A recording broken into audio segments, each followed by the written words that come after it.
Mark brought home a 110-pound monster to surprise his wife, but her reaction was pure terror. Then, their depressed rescue dog saw him, and what happened next shattered the neighborhood's silence. The atmosphere in the neighborhood was colder than the winter wind, a place where people lived behind iron gates and heavy curtains, never sharing a word or a smile. Mark and Sarah felt this isolation deep in their bones as the new year approached.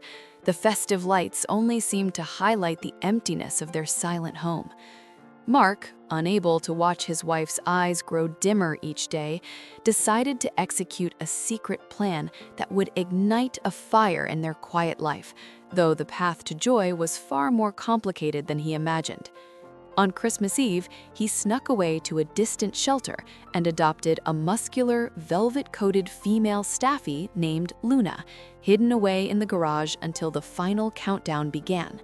When the clock struck midnight, Mark led a blindfolded Sarah to the garage and revealed the surprise. Luna was standing there, wearing a bright pink collar that stood out against her powerful frame. Sarah let out a scream of pure, unfiltered joy, falling to her knees to hug the dog. But the reaction she expected never came. Luna didn't wag her tail, she didn't lick Sarah's face. She simply stood there like a statue carved from grief, her deep brown eyes staring at the floor, as if her soul was still trapped behind cold metal bars. For days, Sarah tried everything: long walks in the park, expensive gourmet treats, and every toy imaginable.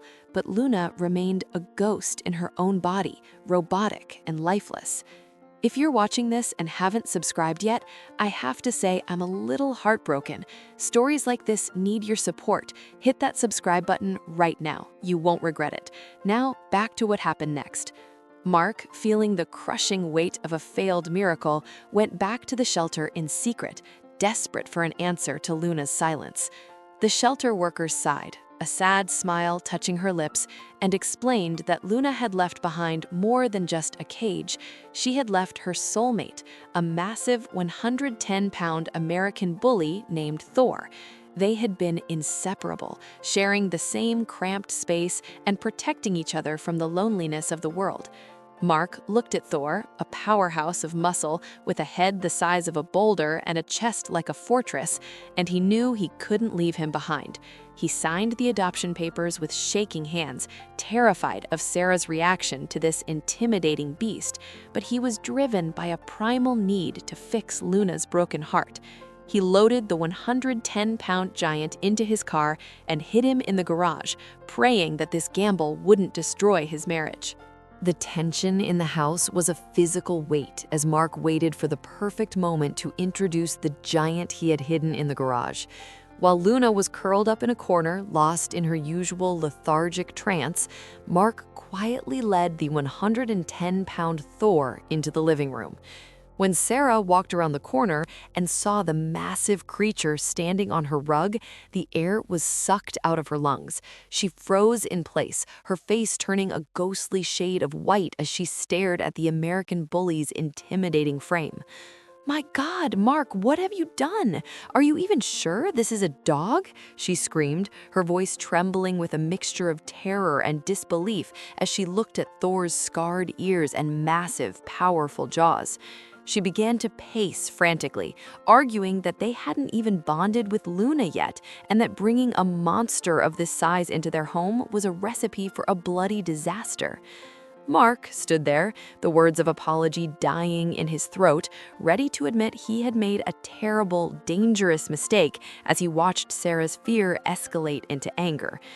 But then the bedroom door creaked open and Luna stepped out with her head low, her tail tucked tightly between her legs in her usual display of defeat. The air in the room suddenly shifted, the molecules vibrating with an electric, primal tension that made the hair on everyone's arms stand up as Luna's nose twitched, catching a scent she thought was lost to the shadows of her past. What happened next left everyone speechless.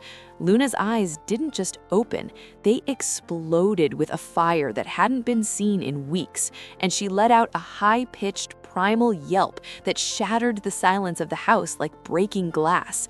She launched herself across the room like a guided missile, her 60-pound body colliding with Thor's 110-pound wall of muscle in a chaotic, beautiful explosion of pure euphoria. The silent, intimidating giant Thor erupted into a frenzy of joy, his massive tail wagging so violently it rattled the furniture and sent a coffee table book flying. They began to wrestle with a desperate, breathtaking intensity, rolling across the floor and talking to each other in a series of grunts, huffs, and licks, completely oblivious to the humans who were watching with tears streaming down their faces. In that singular, breathtaking moment, the fear in Sarah's heart evaporated, replaced by a profound realization that the monster she feared was actually the missing piece of a shattered soul. She watched the two dogs play until they were both panting and exhausted, their tongues hanging out in wide, goofy smiles that finally reached their eyes. Sarah wiped her tears and set a firm, non-negotiable rule. She would take charge of Luna's training and daily walks, but Mark was now the official guardian of the 110-pound beast, Thor. Life in the neighborhood began to transform. The cold, silent streets were now filled with the sight of a couple walking two powerful, happy guardians, proving to everyone that love is stronger than any reputation or stigma. However, the true test of their new life came at night, when the house finally settled into silence. Mark and Thor would often fall asleep on the living room floor together, and within minutes, they would start a rhythmic, earth-shaking chorus of snores that were so loud the walls literally seemed to vibrate. It wasn't just a sound, it was a physical force, a thunderous vibration that echoed through the hallways like a freight train passing through the house. Sarah would often come back from an exhausting evening walk with Luna, only to find the two boys in a deep, sonorous trance, their snores so overwhelming that she would have to laugh through her frustration. Even though she was tired, she would look at Luna's wagging tail, sigh with a smile, and take the girl back out for a second walk just to find a few minutes of peace from the deafening noise. They were no longer the lonely couple in a graveyard of connections. They were the heart of a family protected by a 110-pound shield of loyalty and a velvet-coated girl who finally found her reason to wag her tail. Today, Luna and Thor are thriving, their eyes filled with a permanent spark of mischief, serving as a living testament that some bonds are so ancient and powerful that even the best home in the world is a prison without your best friend. What would you name this incredible duo? Drop your ideas in the comments.